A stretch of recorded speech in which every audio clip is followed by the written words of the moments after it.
बिस्मिल्लाहिर्रहमानिर्रहीम, अस्सलाम वालेकुम नाज़रीन। फ़ौजी अदालतों से मुतल्लिक़ केस में अहम पेशरफ्त हुई है, उससे आपको आगाह करता चलूँ। हुआ ये कि नाज़रीन कि आज जब समाअत का आगाज़ हुआ तो आइनी बेंच ने बड़ा अजीब काम किया। आज वो अजीब काम ये हुआ, इस पूरे हफ्ते खैर बड़ा अजीब काम है।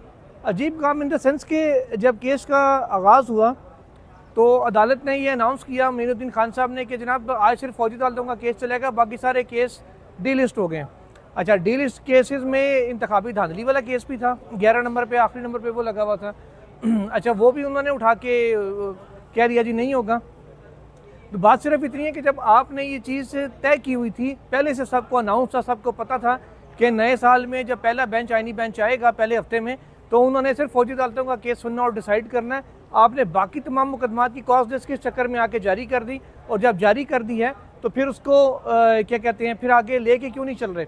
बड़ी सिंपल सी अजीब सी बात थी। या तो अपना टाइम बढ़ा दें या कुछ और ऐसा मामला कर देते हैं कि ये नौबत यहाँ तक ना आती कि लोगों को पहले मैसेजेस करके उनके केसेस लगा दिए आपने, और जब केसेस लगा दिए तो फिर उन केसेस को आप चला भी नहीं दे। तो ये एक बड़ी अजीब सी कह लें कि सिस्टम था। और अब कल के लिए जब ये डाला है मामला कल फैसले के ऊपर, तो उसके लिए भी उन्होंने ये किया। अब कल जैसे ख्वाजा हारिस अपने दलाइल मुकम्मल करेंगे तो कल जो केसेस होने हैं तमाम केसेस वो आज ही बता दिए गए कि डिलिस्ट किए जा रहे हैं। यानी कि इस ऑलमोस्ट कह लें कि वीक में आइनी बेंच कोई और केस नहीं सुनेगा, सिर्फ ये केस डिसाइड करेगा। ये बड़ी अच्छी बात है कि चलें कम अज़ कम एक केस डिसाइड तो हो रहा है, बजाय इसके कि बाकी तमाम केसेस की आड़ में वो लगे रहें, बाकी तमाम केसेस को हल्का हल्का लेके चलते रहें, लेकिन कोई भी केस वो कंक्लूड ना कर पाएँ। एक कंक्लूड हो रहा है, लेकिन जब आपको पता था तो आप पहले ही ये काम कर दें। अब जैसे अगले हफ्ते में उन्होंने कहा था हम आइनी वो जो है कॉन्स्टिट्यूशन बेंच है, आइनी तरमीम का केस है, वो सुनेंगे। अब वो सुनने के बजाय अब वो जैसे आपने लगाना है, या तो अगला पूरा हफ्ता लगा के उसको सुने और उसको ख़त्म करें, बजाय इसके कि आप फिर ये इस मामले में आ जाएं कि एक दिन सुना फिर छोड़ दिया, फिर सुन लिया, फिर आगे इसको टाल दिया। पूरा हफ्ता उसको लगाएं, सुन के उसके काम को ख़त्म करें, मामला बीच में निकालने वाली करें। हुआ नाज़रीन आज मिलिट्री केस में ये अहम बात जो है, पहले उसकी तरफ आते हैं फिर आगे कार्रवाई की तरफ जाएंगे। वो ये है कि हफीज़ुल्लाह नियाज़ी साहब, हसान नियाज़ी के वालिद, वो आज खड़े हुए अदालत में। उनकी जानिब से मौक़िफ़ अपनाया गया कि जनाब सज़ाएँ तो हो गई आपके कहने पर हमारे बच्चों को, और सिर्फ उन्होंने कहा यूँ किया, ठग 2 ईयर कन्विक्टेड, ठग 5 साल, ठग 3 साल कि इतनी उन्होंने करके सज़ाएँ दे दी, कन्विक्टेड। उन्होंने कहीं भी मेंशन नहीं किया कि इनका जुर्म क्या था या क्या ग्राउंड थे, किस वजह से हुआ, तफसीली फैसले नहीं आए। अदालत ने कहा जी अभी तो हम इस पर कुछ नहीं कर सकते, ये जब अपील में आप आएंगे तब हम देख सकेंगे, अभी हमारी डोमेन वो नहीं है। हम सिर्फ ये देखेंगे कि आइनी कानूनी तौर पे वो ट्रायल हो सकता था या नहीं। ये बात उन्होंने कही, जमाल मुंतखिल साहब ने कही। इसके अलावा उन्होंने कहा कि हसान नियाज़ी समेत दीगर जो लोग, उन्होंने कहा जो 24 के करीब लोग गालिबन उन्होंने बताए कि जिन्हें कोट लखपत जेल में मुंतकिल किया गया है, उनके हवाले से उनका कहना था कि उनको उसी तरीके से हाई सिक्योरिटी जोन में रखा हुआ है, और जेल मैनुअल के मुताबिक आम कैदियों के साथ जैसा उनके साथ सलूक नहीं हो रहा, बल्कि स्पेशल उनके साथ ट्रीटमेंट किया जा रहा है। और वही सलूक है जो गैरिजन में जब हम उनसे मिलने जाते थे तब उनके साथ किया जाता था, वही तरीक़ाकार अब है। आम कैदियों वाले उनके हालात नहीं हैं, ये उन्होंने बड़े कैटेगोरिकली अदालत को बताया। इस पर मुसरत हिलाली साहिबा ने कहा कि सुप्रीम कोर्ट ने तो फैसला भी यही दिया था कि आप उनके साथ आम कैदियों वाला सलूक करेंगे, लेकिन बदकिस्मती से वफाकी हुकूमत हो या पंजाब हुकूमत हो इस फैसले को मान नहीं रही, इस फैसले पर अमल दरामद नहीं कर रही। वफाकी हुकूमत की तरफ से एडिशनल अटॉर्नी जनरल मौजूद थे, उन्होंने अदालत को ये बताया कि जी हमारा काम सिर्फ ये था वफाकी हुकूमत का कि फ़ौजी अदालतों से बंदों को जेलों में शिफ्ट कराएं। अब जेलें सारी सूबाई हुकूमतों के अंडर हैं, उधर क्या सलूक हो रहा है उस पर वफाकी हुकूमत को उसमें मामले में कोई लेना देना नहीं है। इस पर फिर जो पंजाब के additional advocate general Sanaullah Zahid वहाँ मौजूद थे, उनको अदालत की जानिब से अदालत पूछा गया पंजाब गवर्नमेंट से कौन है, उनको बुलाया गया और उन्होंने आके फिर अदालत को बताया। अदालत को कहा कि जी वो इस हवाले से हिदायत लेके अदालत को आगाह करेंगे। अब अदालत ने कहा है कि कल तक अदालत ने उन्हें कहा है कि कल तक मुझे हमें रिपोर्ट दें इस हवाले से कि उनके साथ क्या सलूक हो रहा है, जेल मैनुअल के मुताबिक उन्हें ट्रीट क्यों नहीं किया जा रहा। क्योंकि जस्टिस मोहम्मद अली मज़हर ने भी ये बात कही कि जब वो सज़ा याफ्ता हो गए हैं और शिफ्ट हो गए हैं जेलों के अंदर, तो फिर वो उसी सलूक के मुस्तहिक हैं जो जेलों में आम कैदियों के साथ किया जाता है। इसलिए आप वही सलूक किया जाए उनके साथ जिसके वो मुस्तहिक हैं। कन्विक्शन हो गई है, वो अंडर ट्रायल नहीं है कि उनके साथ सख्ती बरती जाए। अब जो जेल में आम कैदियों के साथ सलूक होता है वही सलूक उनके साथ करना दरकार होगा। यहाँ से मामला फिर आगे लेकर चलते हैं समाअत की जानिब। तो ख्वाजा हारिस को आज बड़े सख्त सवालात का सामना करना पड़ा, खासकर जस्टिस मोहम्मद अली, ये जो जस्टिस जमाल मुंतखिल और जस्टिस मुसर्रत हिलाली की जानिब से। जस्टिस जमाल मंदोखेल ने जो अहम सवाल उठाए या कह लें कि नुकात ऐसे उठाए कि ख्वाजा साहब भी कंफ्यूज हो गए, बल्कि मंदोखेल साहब के साथ मुत्तफिक भी होते एक मौके पर नजर आए, और अमीनुद्दीन खान साहब और मोहम्मद अली मदर साहब एज यूजुअल उनको रेस्क्यू करते हुए नजर आए। हुआ ये था कि मंदोखेल साहब ने कहा कि आइन बड़ा वाज़ेह इख्तियारात की तकसीम है कि एग्जीक्यूटिव यानी कि हुकूमत और जो या इंतज़ामिया वो और अदलिया दो अलग अलग डोमेन्स हैं, क्योंकि आइन के 3 ट्राइकॉटमी ऑफ पावर है ना, मुकन्नना मीन्स के पार्लियामेंट, एक जुडिशरी अदलिया, तीसरी जो एग्जीक्यूटिव है यानी कि हुकूमत या इंतज़ामिया कह लें। उन्होंने कहा कि जब ये अटैक जो कह लें 9 मई का ये जुर्म जो है ये किसके खिलाफ हुआ था, तो उन्होंने कहा कि एग्जीक्यूटिव के खिलाफ हुआ था। अच्छा एग्जीक्यूटिव है वजारत दिफा, उन्होंने कहा जी वजारत दिफा ने अपील दायर की हुई है। इसमें मंदोखेल साहब ने कहा कि जब एग्जीक्यूटिव के खिलाफ जुर्म हुआ तो एग्जीक्यूटिव खुद जज कैसे बन सकता है अपने खिलाफ होने वाले जुर्म पे।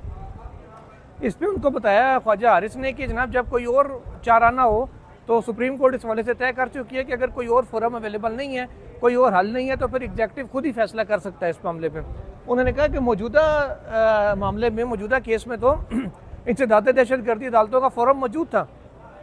उस फोरम के होते हुए आपने कैसे इस बात का इंतखाब किया कि एग्जीक्यूटिव खुद फैसला करे, मीन्स के फौजी अदालतों में इनका ट्रायल किया जाए। इस पर उन्होंने कहा जी मैं आपके जो अल्टरनेट फोरम के वाले से इस नुकते से मुत्तफिक हूँ, मीन्स कि वो मान गए थे कि जी ATC में हो सकता था।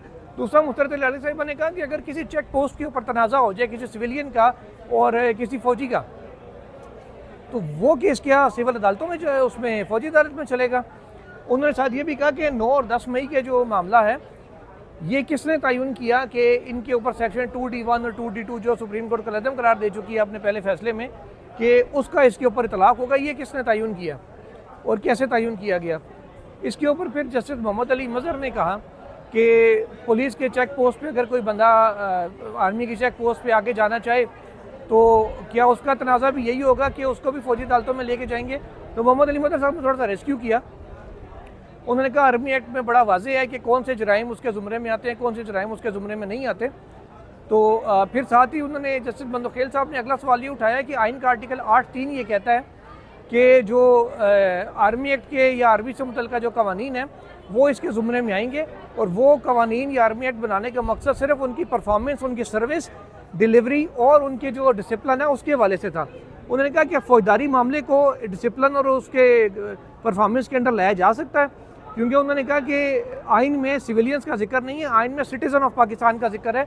और ख्वाजा हारिस ने कहा जी जो फ़ौजी एहलकार और अफसरान हैं वो भी उतने ही आम शहरी हैं, उतने ही शहरी हैं पाकिस्तान के जितने दूसरे हैं। तो मंदोखेल साहब ने फिर कहा कि मैं भी यही कह रहा हूँ, वो भी उतने ही शहरी हैं, तो उनको बुनियादी हकूक़ से क्रिमिनल मैटर्स में महरूम क्यों रखा जाता है, ये उनकी बुनियादी हकूक़ की खिलाफ वर्जी और आर्टिकल 8(3) की मंशा के खिलाफ नहीं होगा।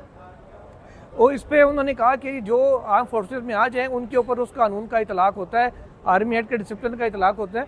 इस पर फिर मंदोखेल साहब ने कहा कि मैं आपको इसी नुकते पर लाना चाह रहा था कि जो आर्म फोर्सेस में आ जाए उसके ऊपर इतलाक़ होगा, जो डिसिप्लिन के लिए बना हुआ कानून है वो आम शहरियों पे लागू नहीं हो सकता, सिविलियंस का ट्रायल नहीं हो सकता। किस उसके पैराए में आपने कर दिया। उन्होंने साथ ही फिर हवाला दिया 21वीं तरमीम केस का और कहा कि 21वीं तरमीम के केस में सुप्रीम कोर्ट के 9 जजेस ने ये बात करार दी थी कि उनका ट्रायल हो सकता है, और जो फौजी अदालतें आर्टिकल 175(3) के तहत उन्होंने कहा कि उनको कंसिडर किया गया था। तमाम वो आइनी तरमीम का मामला था, उस पर जस्टिस मंदोखेल ने कहा कि जी हम ये आगे चल के भी आपसे इस मामले पे भी पूछेंगे कि क्या आइनी बेंच उस 9 रुकनी के फैसले का पाबंद है या हम उससे डिफरेंट व्यू भी ले सकते हैं। इस पर उन्होंने कहा कि आप चाहें तो डिफरेंट व्यू ले सकते हैं, लेकिन आप चाहें तो उसके पाबंद भी रह सकते हैं। अब नाज़रीन कल तक समाअत को मुलतवी किया गया है, और जो काफ़ी जो रेस्क्यू करने का सिलसिला था उसमें एक चीज़ ये भी सामने आई कि जब आर्टिकल 8(3) वाला नुकता जस्टिस जमाल मंदोखेल ने उठाया तो अमीनुद्दीन खान साहब ने कहा आप इस सवाल को नोट कर लें, आखिर में जवाब दीजिएगा, क्योंकि पहले दिन से ये सवाल चलता आ रहा है। अब ख्वाजा हारिस साहब कल अपने दलाइल मुकम्मल करेंगे, उसके बाद जो बाकी दर अपील कुनिंदगान हैं, शोधा फोरम है और दीगर हैं, उनकी बारी आएगी। जब वो अपने दलाइल मुकम्मल कर लेंगे तो फिर जो रिस्पोंडेंट साइड है यानी कि जवाब ख्वाजा साहब के वकील हैं, लतीफ़ खोसा साहब जो एतजाज असद की वकालत कर रहे हैं, ये लोग सामने आएंगे, सलमान अकरम राजा आएंगे, फिर इनके दलाइल होंगे। इनके दलाइल के बाद फिर मामला फैसले की जानिब जाएगा, जवाबुल जवाब होगा और फिर रिबटल होगा यानी जवाबुल जवाब होगा, फिर जजमेंट रिजर्व होगी और देखें शॉर्ट ऑर्डर कब आता है कब नहीं आता। तो आज दिन है बुध का, पीछे जुमेरात है, कल ही होगा, तो ये मौजूदा हफ्ते में या कह लें कि आज मंगल है ना, कल बुध है, बुध को वो मुकम्मल करेंगे। जुमेरात जुमा 2 दिन में अगर ये कंक्लूड कर लेते हैं रिस्पोंडेंट्स, या फिर रिस्पोंडेंट्स की भी बारी नहीं आनी बल्कि बाकियों ने भी अपने दलाइल देने हैं, अटॉर्नी जनरल ने दलाइल देने हैं, तो ये हो सकता है कि मामला अगले हफ्ते तक चला जाए। लेट्स सी सूबाई एडवोकेट जनरल्स क्या इस पर जवाब अपने वो देते हैं दलाइल, वो शायद अटॉर्नी जनरल के दलाइल या ख्वाजा इसके दलाइल अपना लें, तो कल ये सूरत हाल क्लियर हो जाएगी कि रवां हफ्ते ये मुकम्मल हो सकती है कार्रवाई या नहीं। बाकी ये सिर्फ इन्फॉर्मेशन आपसे शेयर की है, तफसीलात और कुछ तज्जिए के लिए और बाकी कुछ खबरें साइड लाइन की हैं उनके साथ मुकम्मल बेंच के साथ हाजिर होंगे। तब तक के लिए इजाज़त दीजिए, अल्लाह हाफिज़।